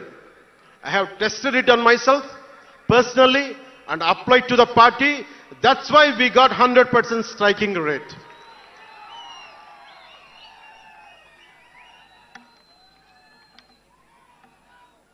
నేను ఎలాంటి కాలంలో పెరిగానంటే భావోద్వేగాలు లేకుండా, జీవిత బరువులు మోయకుండా, కించిత్తు భావుకత లేకుండా, బాధ్యతగా నడవకుండా ఉంటే ఇంత దూరం రాగలమా? జీవితంలో నిన్న కాగితాలంగా ఎలా జరిగిపోతాయి? అంత ఫ్లూక్ అండి అంటే 21 సీట్లతో 100% వచ్చేస్తామా? 151 సీట్లు ఉన్న ఆ పార్టీని 11 సీట్లకి రానివ్వగలమా? ఎంత పోరాటం చేశాం మనం, ఎంత నలిగాం. వైజాగ్లో మన ఎమ్మెల్యేలు ఎంతమందిని జైల్లో పెట్టారు, ఎంత భయభ్రాంతులను చేశారు. బయటికి వస్తే ఆ రోజు అందరూ అడిగారు, మీరు వెంటనే ప్రధానమంత్రి గారికి చెప్పండి, ఫోన్ చేయండి, మీకు తెలుసు కదా అంటే నేను ఒకటే అన్నా, ప్రజల్ని కాపాడటానికి వచ్చాను నేను, నన్ను కాపాడమని ఎవరిని నేను అడగను, ప్రధానమంత్రి గారైనా సరే. ఇది నా నేల, నా పోరాటం. ఇది నా మీద చెయ్యి వెయ్యమని చెప్పండి, చెప్తాను నేనేంటో అని చెప్పాను. అంటే నేను ఎవరో వస్తారని నేను ఎప్పుడు చేయను, నేను ఎంత నిలబడగలను అదే నా మెజర్ అంతే. నేను ఎలాంటి జీవితం నుంచి వచ్చానంటే, నాకు చుట్టుపక్కల పేరెంట్స్ కమ్యూనిస్టులు, పిల్లలేమో క్యాపిటలిస్టులు. అలాంటి లెఫ్ట్ భావాలతో ఉన్న నాయకుల్ని, వారి పిల్లల్ని నేను నెల్లూరులో చూసేవాడిని. అంటే మార్పు అనేది అవసరం. నాన్న కమ్యూనిస్ట్ కదా అని కొడుకు క్యాపిటలిస్ట్ అవ్వకూడదు రూల్ లేదు, ఇలాగే ఉండాలని ఏం లేదు. అంటే సహజం, అంటే మార్పు చాలా సహజం, ఎదగడానికైనా దిగజారడానికైనా సరే. వారి ప్రవర్తనని, వారి ఆలోచన విధానాన్ని బట్టి ఉంటుంది. కులాలను కలిపే ఆలోచన విధానం, భాషలని గౌరవించే సాంప్రదాయం, సంస్కృతుల్ని కాపాడే సమాజం, ప్రాంతీయతను విస్మరించిన జాతీయవాదం, మతాల ప్రస్తావన లేని రాజకీయం, అవినీతిపైన రాజీ లేని పోరాటం, పర్యావరణాన్ని పరిరక్షించే అభివృద్ధి ప్రస్థానం, ఇవన్నీ పెట్టినప్పుడు నవ్వారు అందరూ. అలాంటిది నన్ను ఈ రోజున పర్యావరణ మంత్రిగా తీసుకొచ్చింది ఈ సిద్ధాంతాలే. సిద్ధాంతాన్ని ప్రతిపాదించినప్పుడు చాలా పరిశోధించాలి, చరిత్ర చదవాలి, అవగాహన చేసుకోవాలి, జటిలమైన సందేహాలు వాటికి వివరణ ఇవ్వాలి. ఇవన్నీ కూడా ఉండబట్టే ఈ రోజు ఇంత బలంగా నిలబడగలిగాను. నేను ఇంత ఆలోచించి అడుగు ముందుకేస్తాను తప్ప అనాలోచితంగా ఎప్పుడు నేను అడిగాను. ఈ 10 ఏళ్లలో నిలబడ్డాం, బలపడ్డాం, చాలా పడ్డాం కూడా. సమాజ తీరుతెన్నులు ఎలా ఉంటాయి అని ఆలోచించేటప్పుడు నన్ను బూతులు తిట్టినా, ఆ తిట్టిన వాటిని ప్రసార మాధ్యమాల్లో ప్రసరింపజేసి డిబేట్లు పెట్టి వీళ్ళకి నా జీవితం తప్ప ఇంకేమి లేవా, కనిపించవా అనుకునేవాడిని. అంటే మీరు చెప్పండి, ఒకళ్ళ ఇంట్లో ఆస్తి తగాదాలు, అన్నా చెల్లెల మధ్య ఆస్తి గొడవలు, రాష్ట్రానికి సంబంధమే ఉంది అది. అసలు ప్రజలు ఆలోచించాల్సింది ముందస్తుగా, అసలు ఎన్నికల్లో చేయడానికి డబ్బులు లేని వాళ్ళ దగ్గర ఇన్ని వేల కోట్లు ఎలా వచ్చినాయి? నేను డిగ్రీలు చదివి, పిహెచ్డీలు చదివి నాకు ఉపాధి రాకపోతే వీళ్ళు కేవలం రాజకీయాల్లోకి వచ్చి వేల కోట్లు ఎలా సంపాదిస్తారు? దానికోసం వాళ్ళిద్దరు కొట్టుకుంటుంటే అది మనకి ఎలా సమస్య అవుతుంది? ఇది మీరు ఆలోచించాల్సింది. అంతేగాని కూర్చోబెట్టి సినిమా సినిమా సినిమా అంటే మొక్కే కాదంట్లా. మీకు కోపం రావాలి కదా, అన్యాయం జరిగితే. కోపం లేని సమాజంలో మార్పు ఎలా వస్తుంది? ఒక్కడికి కోపం వచ్చింది చిన్నప్పుడు, పవన్ కళ్యాణ్కి. ఒక్కడి కోపం వస్తే ఇంత మార్పు వచ్చింది. ఇన్ని లక్షల మంది కోపం వస్తే ఏం జరుగుతుంది మీరు ఊహించగలరా? ఆ కోపమే రావాలి అన్యాయం మీద. ఇక మిగిలింది మనకి భవిష్యత్తులో పైపైన కాకుండా ఎలాగ మనం ముందుకెళ్ళాలి, ఎలా సిద్ధంగా ఉండాలనేది మనం ఆలోచించాలి. కొన్ని కీలకమైన అంశాలు చెప్పి తెలియజేస్తాను. నార్త్ సౌత్ డివైడ్, ఉత్తర భారతం దక్షిణ భారతం, అలాగే క్యాస్ట్ సెన్సెస్, కులాల గణాంకం, డీలిమిటేషన్ ఇష్యూ, 3 లాంగ్వేజ్ ఫార్ములా, ఇవన్నీ మాట్లాడుతూ ఉన్నారు. వీటి మీద అలాగే మనం భవిష్యత్తులో సనాతన ధర్మ రక్షణ బోర్డు కానీ, ఫ్రీ హిందీ టెంపుల్స్ కానీ, ఇవన్నిటి మీద ఒకసారి మాట్లాడి నా అభిప్రాయాలు తెలియజేస్తాం. ఎందుకంటే భవిష్యత్తుకి దిశానిర్దేశం చేయాల్సిన సమయం ఇది. అందుకని మీకు కొంచెం ఓపికగా వినండి ఇది. ఎందుకంటే ఇది సరదాలకి అల్లర్లకి సమయం కాదు, ఇది భవిష్యత్తుని నిర్దేశించే సమయం. దశాబ్దంన్నర తర్వాత వచ్చింది, అంటే 2009 నుంచి ఇప్పుడు దాకా చేస్తే వచ్చింది. సో నేను ఏం కోరుకుంటానంటే, అల్లరి చిల్లరగా ఉండేవాళ్ళు నాకు అవసరం లేదు, నిలకడగా నిలబడేవాళ్లే నా సైన్యం.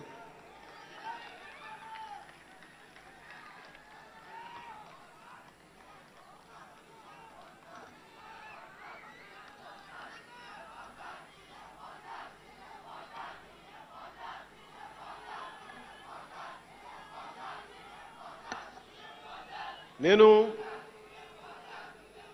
డిప్యూటీ ముఖ్యమంత్రిని అయ్యాక అంతకుముందు ఎప్పుడు ఆలోచించామని, పుస్తకాల బరువుతోటి వీపు వంగిపోతున్న పిల్లవాడిని ఆడిపడాల్సిన వయసులో ఇంత పుస్తకాలు బ్యాగ్ వేసుకొని స్కూల్కి వెళ్తా, ఒకవైపు ఏమో టిఫిన్ క్యారియరు, ఇంకోవైపు ఏమో వాటర్ బాటిల్ పట్టుకొని జారిపోతా పడతా అమ్మకి నాన్నకి టాటా చెప్పి ఆ స్కూల్కి వెళ్ళే చిన్నపిల్లోడికి 2 పుస్తకాల బరువు తగ్గిస్తే నేను చాలా ధన్యుడిని అనుకునేవాడిని. అలాగే ఎక్కడో గిరిజన తాండాల్లో చుక్క నీటి కోసం ఏడ్చే గిరిజనులకి 1 బిందెడు మంచినీళ్ళు ఇస్తే చాలా బాగుంటుంది అని చేయగలను అనుకునేవాడిని. డోలీ మోతలతోటి రహదారులు లేని కొండ ప్రాంతాల్లో కేవలం 100 మంది నివసించే గిరిజన తాండాలకి ఒక చిన్న రోడ్డు వేయించగలమా అనుకునేవాడిని. కానీ ఈ రోజున మీ అందరి దయ, జన సైనికులు, వీర మహిళల పట్టుదల, ఈ రోజున మనం దాదాపు 4000 పైచిలకు కిలోమీటర్లు రోడ్డును వేయించగలిగాం. వాళ్ళు 2000 వేయించారు 5 సంవత్సరాల్లో. మనం 2500 కోట్ల పైగా ఖర్చు పెట్టుకుంటున్నాం. ఇవన్నీ ఎందుకు చెప్తున్నానంటే, ఒకరు మనం అనుకుంటే ఎంత చేయగలమని అంటానికి.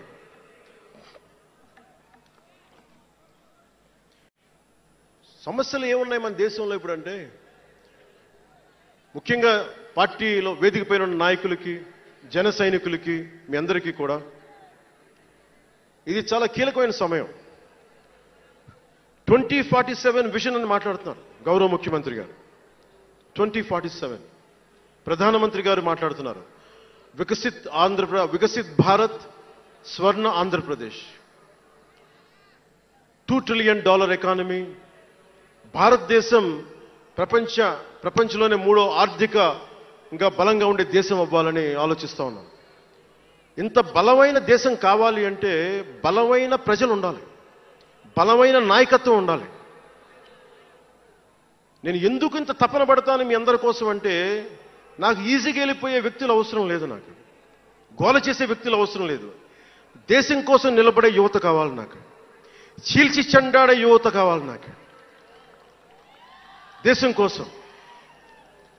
అంటే ఎందుకు చెప్తున్నానంటే, సర్దార్ వల్లభాయ్ పటేల్ గారిని అడిగారంట. బెంగాల్ రాష్ట్ర విభజనప్పుడు 1920లో విభజిస్తున్నాం అనుకున్నప్పుడు దేశంలో ఉన్న జాతీయ నాయకులు అందరూ వచ్చారు, జరగకూడదని ఆప్ చేశారు. అలాంటిది భారతదేశాన్ని పాకిస్తాన్గా, భారత్గా విభజిస్తుంటే మీరు ఎందుకు చేయలేకపోయారు, ఆపలేకపోయారు? ఒక రాష్ట్రాన్ని ఆపగలిగినప్పుడు ఇది ఎందుకు ఆపలేకపోయారంటే, ఆయన అన్న మాటలు ఏంటంటే, మాకు వయసు అయిపోయింది, పెద్దవాళ్ళం అయిపోయాం, జైలులో నలిగిపోయాం, సరికొత్త యువరక్తాన్ని తయారు చేయలేకపోయాం, మాకు శక్తి సన్నగిల్లింది అని. అందువల్ల వదిలేయాల్సి వచ్చింది చేతుల అని. అది నాకు చాలా ప్రేరణ అయింది. నెక్స్ట్ అందరం, గౌరవ ముఖ్యమంత్రి గారు వికసిత్ ఆంధ్రప్రదేశ్ కోసం ఆలోచిస్తున్నారు. నేను వికసిత్ ఆంధ్రప్రదేశ్ కోసం ఆలోచించే వాళ్ళు ఉన్నారు. నేను ఆలోచిస్తుంది భవిష్యత్తుని నిర్మించగలిగే యువ నాయకత్వం.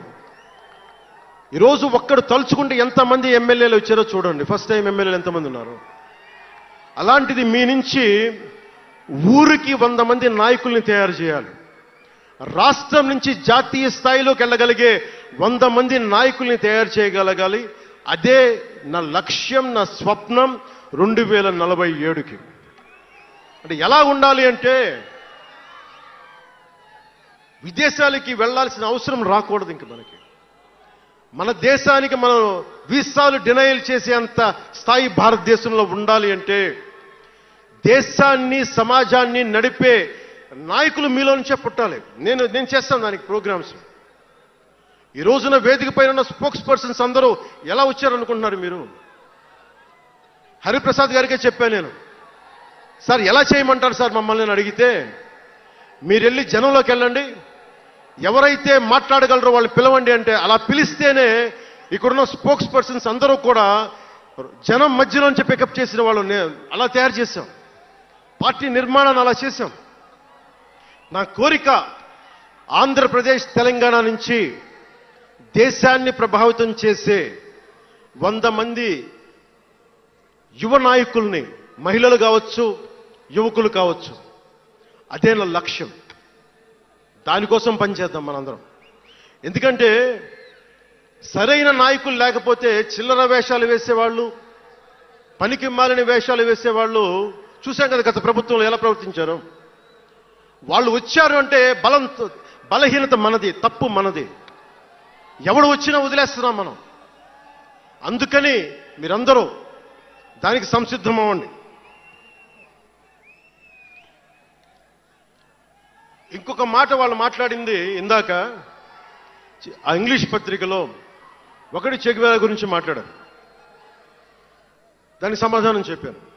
ఇంకోటి ఏమంటారంటే Pawan Kalyan has suddenly become a Hindu defender, a Sanatani defender అని. Do I have to become a defender for Sanatana Dharma? It is within my blood. I don't have to prove it. Today maybe you might be seeing it today. Always I had it in my blood. నేను 21 years లో కూడా 14 ఏళ్ల వయసు నుంచి right from the age of 14 I was doing దీక్ష. 14 సంవత్సరాల నుంచి ఎప్పుడు అయ్యప్ప దీక్ష చేసేవాడిని. మొన్నే మా అన్నయ్య, మా నాగబాబు, మా అమ్మ, నేను ఒక ఫోటో చూపించారు ఎవరో. నేను కాషాయ బట్టలో ఉన్నా, మా అన్నయ్య, మా పెద్దన్నయ్య, మా చిన్నయ్య, మా పెద్దన్నయ్య, మా అమ్మ నవ్వుతూ ఉన్నారు. నేను ఈ ఫోటో ఎలా పెట్టానంటే ఏంటి జీవితం, వైరాగ్యంతో ఉండేవాడు. అంటే నేను నా ధర్మం మీద నాకు అంత గౌరవం. సో నాకు మీరెవరూ కొత్తగా సర్టిఫికేట్లు ఇవ్వాల్సిన అవసరం లేదు, నేను మీకు ప్రూవ్ చేసుకోవాల్సిన అవసరం అంతకంటే లేదు. అంటే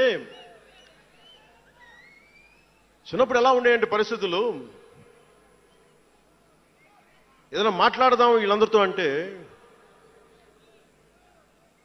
సడన్ గా నువ్వు తిరుపతి లడ్డూలు కల్తీ అయిపోతే నువ్వు ఎర్ర బట్టలు వేసుకొని ఇవన్నీ మాట్లాడుతున్నావు అంటే, నేను చెప్పండి మీరు ఇప్పుడు దాకా 219 టెంపుల్స్, 219 టెంపుల్స్ అపవిత్రం చేస్తే, మన అంతర్వేది రథాన్ని తగలబెడితే నేను వచ్చిండొచ్చు కదా.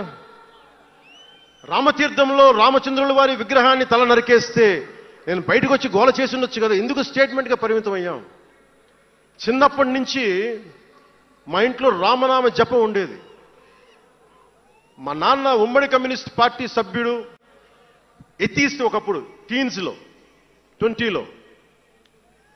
ఆయన మరి ఎలా మారిందో మనసు తెలియదు కానీ విపరీతం రామభక్తుడు అయిపోయాడు. నేను పుట్టేటప్పటికి మా ఇంట్లో ఎప్పుడూ రామనామమే ఉండేది.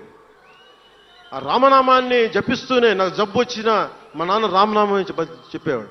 అలాంటి రామనామం జపించే మాకు రాముడి విగ్రహం తల నరికేస్తే కోపం రాకూడదంటారేంటి మీరు? ఇదే మీకు ఒక మహమ్మద్ ప్రవక్తకి పవిత్ర రంజాన్ మాసంలో మహమ్మద్ ప్రవక్తకి మీరు ఒక మాటని దూషించగలరా? దూషించి బతకగలరా? అల్లాని ఒక మాట అనగలరా? జీసస్ క్రైస్ట్ ఒక మాట అనగలరా?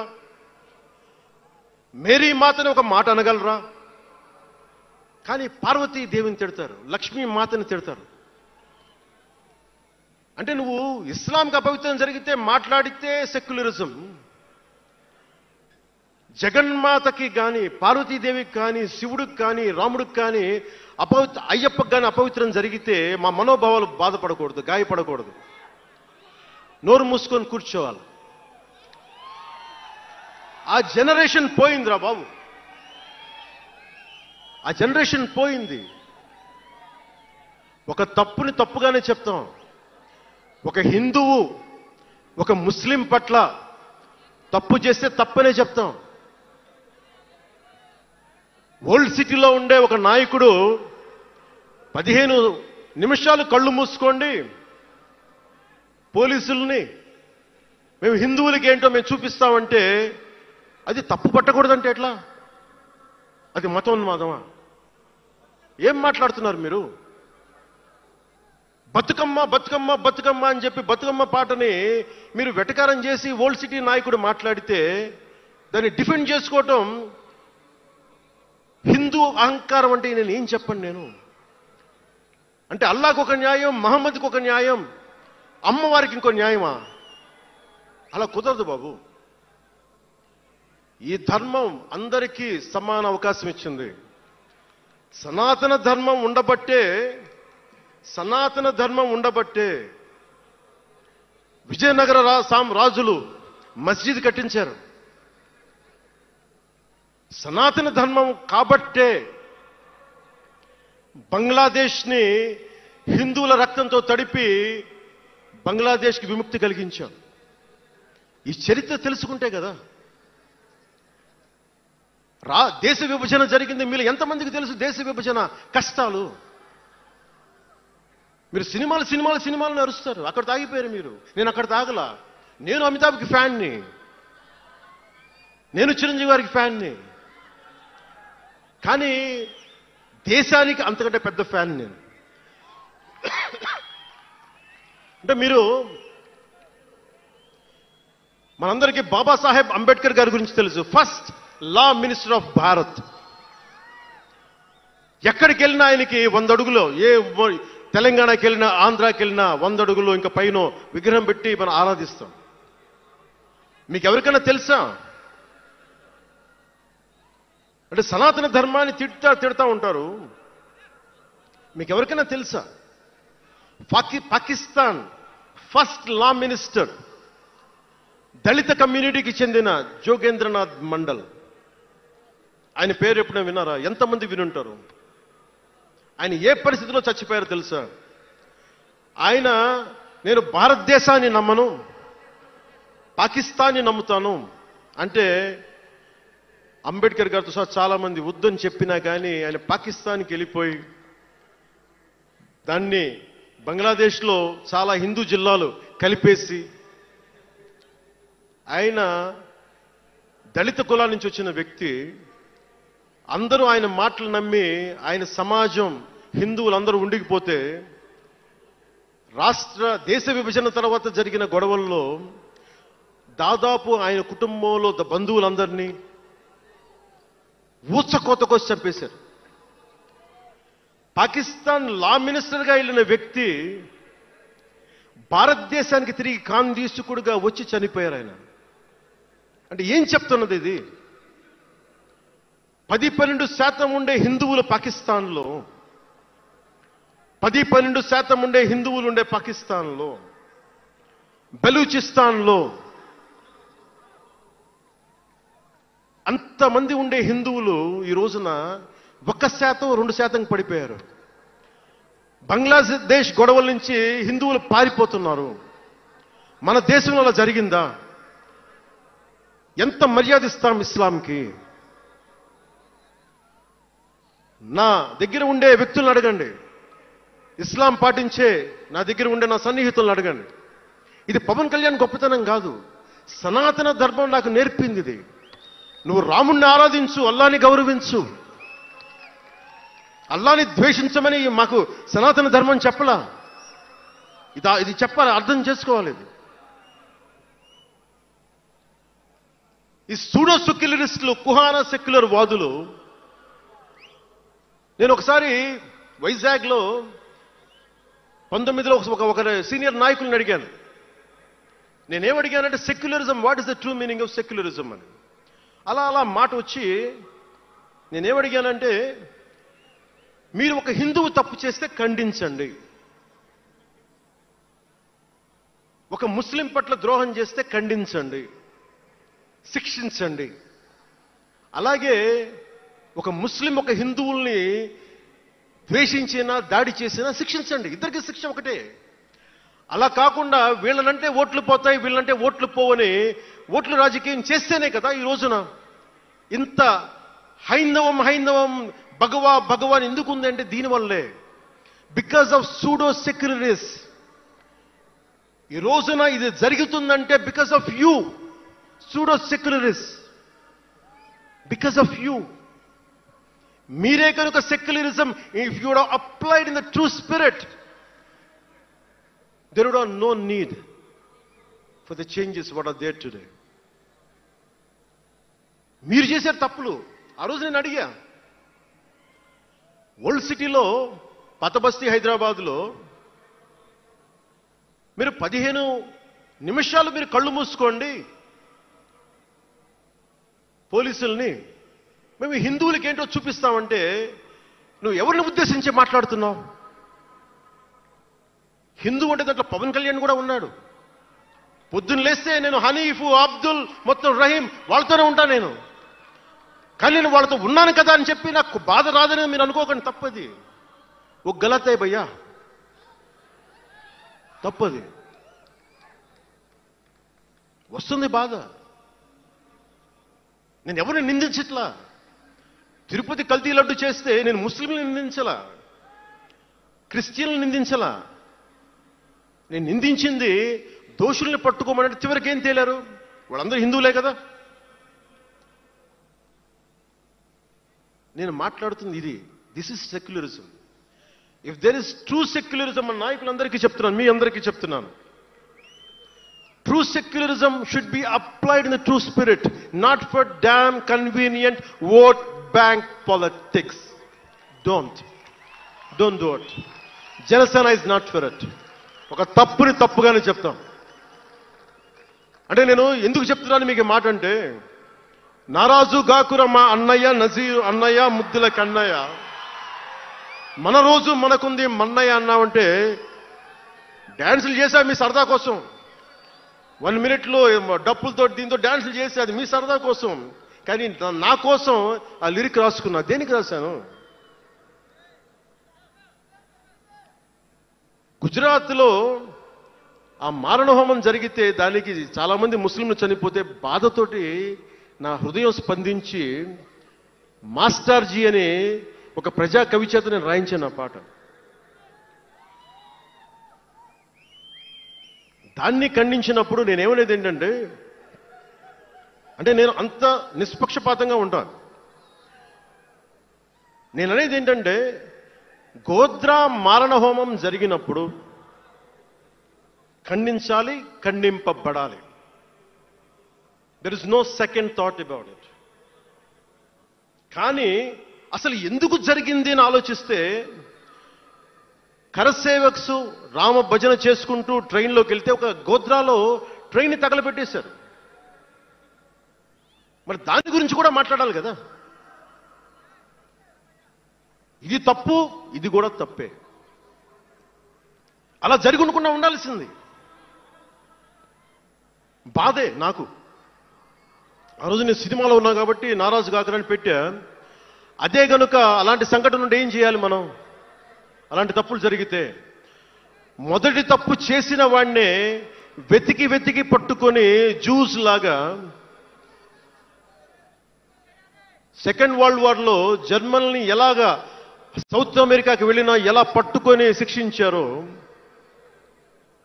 మొస్సాద్, అట్లాగా తప్పు ఎవడు చేయనండి, either is a Hindu or Muslim, ఎవరైతే మొదటి తప్పు చేశారో వాళ్ళను గనక శిక్షిస్తే పర్యవసానమై ఉండవు. ఇది చాలా బలంగా ఆలోచించాలి. అంటే ఇవన్నీ ఎందుకు చెప్తున్నాను, ప్రతి ఒక్కరూ చాలా క్షుణ్ణంగా వినాలి. ఎందుకంటే భవిష్యత్తులో మీకు ఇవే పోరాటాలు. మీరు ఎమ్మెల్యేలు అయిపోయాం, మంత్రులు అయిపోయాం, అందరికీ కార్పొరేషన్ పదవులు వచ్చేసినాయి అంటే కాదు. ఇప్పుడు మనం వేసింది తొలి అడుగు మట్టుకే. నేను భారతదేశం కోసం చనిపోవడానికి సంసిద్ధంగా ఉన్నాను, గుర్తుపెట్టుకోండి. ఎందుకంటే నా ఇంటెన్సిటీ చాలా వైల్డ్గా ఉండదు. అంటే మాట్లాడితే సంస్కృతాన్ని తిడతారు, హిందీని మీరు రుద్దుతున్నారు, సౌత్లో దక్షిణాదిని అంటారు. అన్ని దేశ భాషలే కదా. మన తమిళనాడులో తమిళ్ హిందీ రాకూడదు అంటుంటే నాకు అనిపించింది మనసులో ఒకటే, అప్పుడు తమిళ సినిమాల్ని హిందీలోకి డబ్ చేయకండి.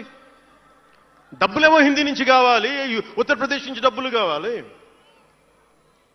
బీహార్ నుంచి డబ్బులు కావాలి, ఛత్తీస్గఢ్ నుంచి డబ్బులు కావాలి, కానీ హిందీ మాకు వద్దంటే అదే న్యాయం. పనిచేసే వాళ్ళందరూ మనకి బీహార్ నుంచి రావాలి, కానీ హిందీని ద్వేషిస్తానంటే ఎట్లా? ఇవన్నీ మారాలి కదా. అందుకని భాషల్ని ద్వేషించాల్సిన అవసరం లేదు.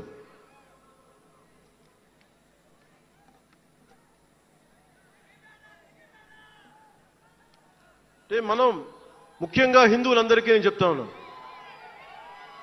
మీరు ముస్లింలను చూసి మీరు నేర్చుకోండి. పవిత్ర రంజాన్ మాసంలో ఉపవాస దీక్ష వహిస్తున్న నా ముస్లిం సోదరులందరికీ నా హృదయపూర్వక రంజాన్ శుభాకాంక్షలు. సంస్కృతాన్ని తిడతారు, గుళ్ళల్లో సంస్కృతాలు మంత్రాలు చదవకూడదంటారు. ముస్లిమ్స్ ఆ మాట అంటున్నారా? అరబిక్లోనే కదా, ఐదర్ హిందూ ముస్లిం, ఐదర్ ఆంధ్రప్రదేశ్లో ముస్లిం కావచ్చు, తెలంగాణలో ఉన్న ముస్లిం కావచ్చు, తమిళనాడులో ఉన్న ముస్లిం కావచ్చు, అరబిక్లోనే కదా మంత్రాలు చదువుతారు, ప్రార్థిస్తారు. హిందూ ధర్మంలో సంస్కృతంలో చేస్తారు. దానికి ఏంటి సమస్య? తమిళంలో చదవాలా, తెలుగులో చదవాలా, కన్నడంలో చదవాలా? ఆ విధి విధానాలు ఉన్నాయి, వదిలేసేయండి వాటిని. వాటి జోలికి వెళ్ళకుండా కష్టాలని వాటిని పట్టించుకోండి.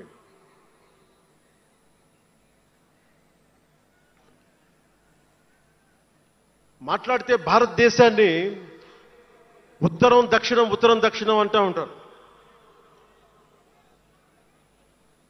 ఆంధ్రాని తెలంగాణ విభజన సమయంలో తెలంగాణ ఇవ్వకపోతే మేము ఈ భారతదేశానికి సంబంధించిన ఒక అన్న స్టేట్మెంట్లు చూసాం, అలాంటి నాయకుల్ని చూసాం. ఆంధ్రాని విభజిస్తుంటే ఆంధ్ర వాళ్ళు మేము ఇక్కడ సంబంధం లేదు, మేము భారతదేశంలో ఉండమన్న స్వయం నాయకులు నా దగ్గర అన్నారు.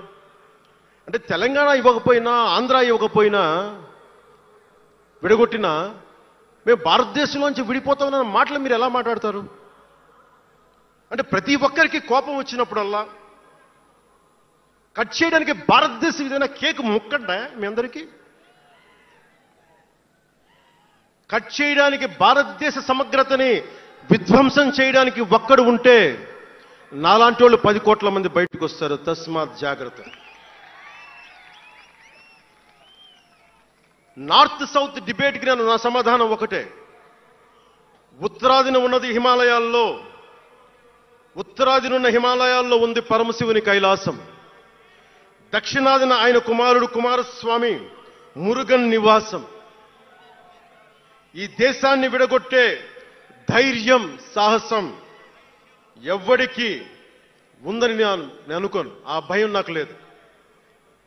వారు ఎంచుకున్న ప్రదేశం ఈ భారతదేశం.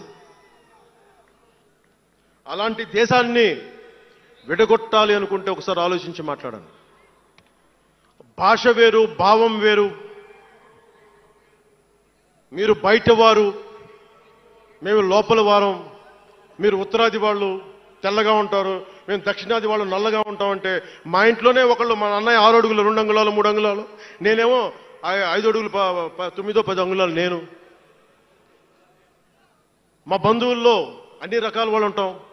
కొంతమంది నల్లగా ఉంటాం, కొంతమంది తెల్లగా ఉంటాం. ఏం చెప్తాం దీనికి? అర్థం లేని మాటలేంటి ఇవన్నీ? ఇలాంటి మాటలతోటి దేశాన్ని విచ్ఛిన్నం చేయకండి. రాజకీయ వైరుధ్యాలు వేరు, ఆ వైరుధ్యాలు ఉండడం సహజం. వైరుధ్యాలు ఉన్నాయి అని నెపం మీద దేశాన్ని ముక్కలు చేయకండి. దక్షిణాదినున్న సెంగోల్, ఉత్తరాదినున్న ఢిల్లీ పార్లమెంట్లో ఉంది. ఒకవేళ వైరుధ్యం వస్తే వేర్పాటువాదం విడిపోమని కాదు, అది కాదు, కలిసి పరిష్కారం వెతకమని. డీలిమిటేషన్ ఉంది ఈ రోజున. డీలిమిటేషన్ జరిగితే పార్లమెంట్ సీట్లు దక్షిణాదికి తగ్గిపోతాయి అంటే అసలు తగ్గుతాయా లేదనేది డిస్కషన్ పెట్టండి. దానికి నేను రూపీ సింబల్ మార్చేస్తాను, నా భాషలో పెడతానంటే అప్పుడు మేము తెలుగులో కూడా పెట్టాలి, దానికి కన్నడ వాళ్ళు కన్నడలో పెట్టాలి, గుజరాతీ వాళ్ళు గుజరాతీలో పెట్టాలి, మహారాష్ట్ర వాళ్ళు మహారాష్ట్రలో పెట్టాలి. దేనికైనా ఒక వివేకం, ఆలోచన ఉండద్దా?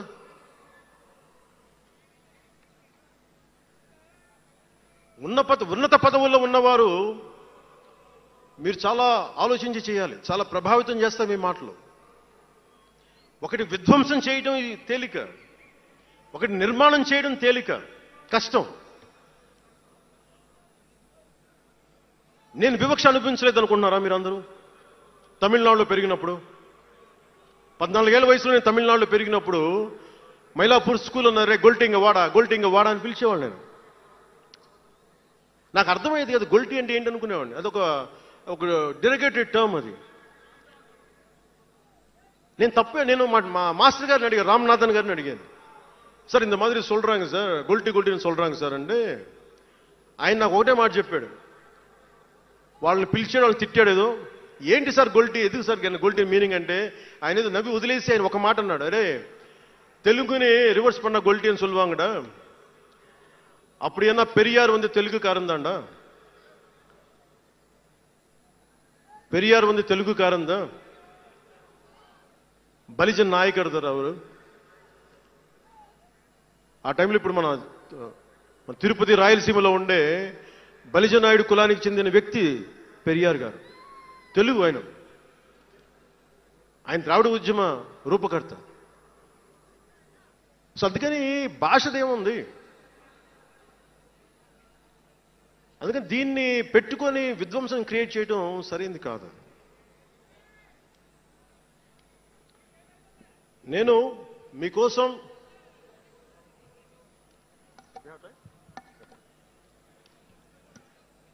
జన సైనికులకి, వీర మహిళలకు, నాయకులకు, అండగా ఉన్న శ్రేయోభిలాషులకు, ఆదరించిన ప్రజలకు, నమ్మి నిలబడ్డ సహచరులకు ఒకటే చెప్పదలుచుకున్నాను, మీరే నా బంధం, మీరే నా అనుబంధం, మీరే ఈ జనసేనానికి రక్త సంబంధం. మనందరికీ ఒక కీలక కర్తవ్యం ఉంది. దాని గురించి మాట్లాడుకోబోయే ముందు కవి శేషేంద్ర వాక్యాలు చెప్పి ముగిస్తాను. ఒక తరాన్ని ప్రసవింపజేయడం అంటే ఒక తమాషా కాదు, ఒక నిండు కళల జగత్తుని మేల్కొల్పడం. ఒక దశాబ్దన్నర రాజకీయ ప్రస్థానంలో అలుపెరిగిన పోరాటం చేసిన తర్వాత లభించిన చారిత్రాత్మక విజయం అది. అందుకని మీ అందరికీ చాలా బాధ్యతగా ముందుకెళ్దాం. ఈ విజయం పుట్టుకే 100% స్ట్రైకింగ్ రేట్. అందుకే దేశం మొత్తం చూసింది. ఆ బిడ్డని మనం కాపాడుకోవాలి, చాలా జాగ్రత్తగా చూసుకోవాలి.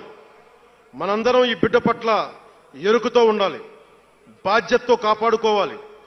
జనసేనాని శిశువు తనని తను కాపాడుకోగలిగే వరకు మనం ఈ బిడ్డని కాపాడితే అది పెరిగి పెద్దై సమాజాన్ని కాపాడుతుంది, దేశాన్ని రక్షిస్తుంది, విశ్వశాంతికి బాటలు వేస్తుంది.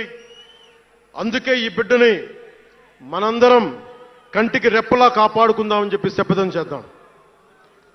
ఒక అవతారం, దాని పుట్టుక ఎలా ఉంటుందో మహాకవి శ్రీశ్రీ కవితా పంక్తుల్లో చెప్పి ప్రసంగాన్ని ముగిస్తాను. యముని మహిషపు లోహగంటలు మబ్బు చాటున కణేల్మన్నాయి, నరకలోకపు జాగిరమ్మలు గొలుసు తెంచుకు ఉరికి పడ్డాయి, ఉదయ సూర్యుని సప్తాహయములు నురగలెత్తే పరుగు పెట్టాయి, కనకదుర్గా చండసింహం జూలు విదిలించింది, ఇంద్రదేవుని మనపటేనుగు ఘీంకరిస్తూ సవాల్ చేసింది, ఆది సూకర వేదవేద్యుడు గుర్ఘరిస్తూ కోరసాచాడు, పుడమ తల్లికి పురిటి నెప్పులు కొత్త సృష్టిని స్ఫురింపింపజేశాయి, పుడమ తల్లికి పురిటి నెప్పులు కొత్త సృష్టిని స్ఫురింపించాయి. దీనిని లోతుగా ఆలోచించి ఇక మన ఆలోచన తీవ్రత, భావ తీవ్రత అన్నీ ఉంటాయి. జన సైనికులు మీరు జాగ్రత్తగా ఉన్నంత కాలం మన ఎమ్మెల్యేలందరూ బాగుంటారు, మన మంత్రులందరూ బాగుంటారు, నేను కూడా బాగుంటా. మీరు డిసిప్లిన్లో పెట్టాల్సింది మమ్మల్ని కూడా డిసిప్లిన్లో పెట్టండి మీరు. అందుకని 11వ ఆవిర్భావ దినోత్సవం ముగించుకొని 12వ ఆవిర్భావ దినోత్సవం వైపు వెళ్తున్న మీ అందరికీ వచ్చినందుకు ప్రతి ఒక్కరికి ధన్యవాదాలు తెలియజేసుకుంటూ, మీ పెద్దలకి, నాకంటే వయసులో పెద్దైన వారందరికీ నా నమస్కారాలు తెలియజేయండి, పాదాభివందనాలు తెలియజేయండి. అందరూ క్షేమంగా ఇళ్లకు వెళ్ళండి. సర్వే జనో సుఖినో భవంతు.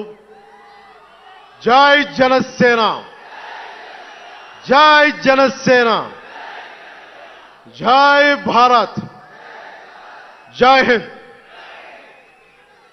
జాతీయ గీతం.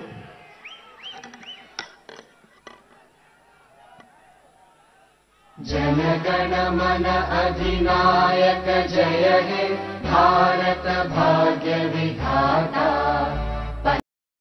पंजाब सिंध गुजरात मराठा द्राविड उत्कल बंगा, विंध्य हिमाचल यमुना गंगा उच्चल जलधि तरंगा। तव शुभ नामे जागे, तव शुभ आशीष मांगे, गाहे तव जय गाथा। जन गण मंगलदायक जय हे भारत भाग्य विधाता। जय हे, जय हे, जय हे, जय जय जय जय हे।